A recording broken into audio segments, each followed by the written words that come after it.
बिस्मिल्लाहिर्रहमानिर्रहीम।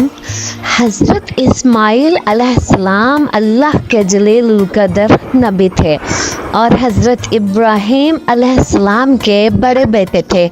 उनकी ज़िंदगी कुर्बानी, अताअत और अल्लाह के हुक्म की पैरवी से भरपूर थी। उनके बारे में कुरान और अहादीस में मुतअद्दिद वाक़यात मिलते हैं जो हमें सब्र, शुक्र और फरमा बरदारी का दर्स देते हैं। इन्हीं वाक़यात में से एक अहम वाक़या वो है जब हज़रत इस्माइल अलैहिस्सलाम ने अपने वालिद हज़रत इब्राहीम अलैहिस्सलाम के कहने पर अपनी पहले बीवी को तलाक दी। ये वाक़या उस वक्त पेश आया जब हज़रत इब्राहीम अलैहिस्सलाम ने हज़रत इस्माइल अलैहिस्सलाम को मक्का में आबाद कर दिया था। हज़रत इस्माइल अलैहिस्सलाम जवान हो चुके थे और वो मक्का में रहाइश पजीर थे। हज़रत इब्राहीम अलैहिस्सलाम वक्तन फ़वक्तन अपने बेटे की खैरियत मालूम करने के लिए मक्का आते थे, मगर बाज़ औक़ात हज़रत इस्माइल अलैहिस्सलाम उनसे मिलने के लिए मौजूद नहीं होते थे। एक दिन हज़रत इब्राहीम अलैहिस्सलाम हज़रत इस्माइल से मुलाकात के लिए आए, मगर वो घर पर मौजूद नहीं थे। उनकी बीवी घर में अकेली थी। हज़रत इब्राहीम अलैहिस्सलाम ने उनसे हज़रत इस्माइल के बारे में पूछा और उनके हालात के बारे में दरियाफ्त किया। हज़रत इस्माइल की बीवी ने शिकायत की, कहा कि हालात बहुत बुरे हैं, रिज़्क़ की तंगी है, तंग दस्ती है और ज़िंदगी मुश्किलात से भरी हुई है। इसके लहजे में नाशुक्री, बेसब्री और बदतमीज़ी का अंसर नुमाया था। हज़रत इब्राहीम अलैहिस्सलाम ने खामोशी से बात सुनी और जाते हुए फरमाया, जब इस्माइल आए तो उनसे मेरा सलाम कहना और कहना कि वो अपने दरवाज़े की चौखट को बदल दें। जब हज़रत इस्माइल अलैहिस्सलाम वापस आए तो बीवी ने सारा वाक़या सुनाया।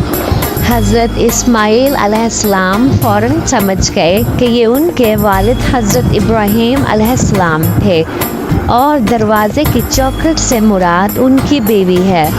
हज़रत इब्राहीम अलैहिस्सलाम का इशारा ये था कि इस बीवी की इख़्लाक़ी हालत दुरुस्त नहीं, वो नाशुक्री और नाफरमान है और ऐसी औरत एक नबी की शरीके हयात नहीं हो सकती। चुनाचे हज़रत इस्माइल अलैहिस्सलाम ने अपने वालिद के हुक्म की तामील करते हुए अपनी पहली बीवी को तलाक दे दी। हज़रत इस्माइल अलैहिस्सलाम ने बीवी को तलाक अल्लाह की रज़ा के लिए दी, क्योंकि वो बीवी ना सिर्फ नाशुक्री थी बल्कि एक नबी के घराने की शायाने शाम भी ना थी। नबी का घर वो होता है जहाँ सब्र, शुक्र, अताअत और हुस्न सलूक हो और अल्लाह ताला के बरगज़ीदा बंदे सिर्फ अपनी ख्वाहिशात के मुताबिक नहीं बल्कि अल्लाह के हुक्म और रहनुमाई के मुताबिक फ़ैसला करते हैं। बाद में हज़रत इस्माइल अलैहिस्सलाम ने एक और औरत से निकाह किया जो एक नेक, शाकिर और मुहज़्ज़िब खातून थी। जब दोबारा हज़रत इब्राहीम अलैहिस्सलाम आए और इसी तरह बेटे से ना मिल सके तो उन्होंने उनकी बीवी के हालात पूछे। इस बार बीवी ने बहुत शुक्र अदा किया, कहा कि सब कुछ अल्लाह का दिया हुआ है और ज़िंदगी बहुत अच्छी गुज़र रही है। हज़रत इब्राहीम अलैहिस्सलाम खुश हुए और जाते हुए फरमाया कि दरवाज़े की चौखट को कायम रखो। जब हज़रत इस्माइल वापस आए तो समझे कि वालिद ने नई बीवी को कबूल किया है। इस वाक़ये से हमें ये सबक मिलता है कि अज़दवाजी ज़िंदगी में शुक्र, सब्र और अच्छा इख़्लाक़ बहुत ज़रूरी है। ایک نبی اور اللہ کے ولی کے لیے شریک حیات کا نیک اور اطاعت گزار ہونا لازم ہے۔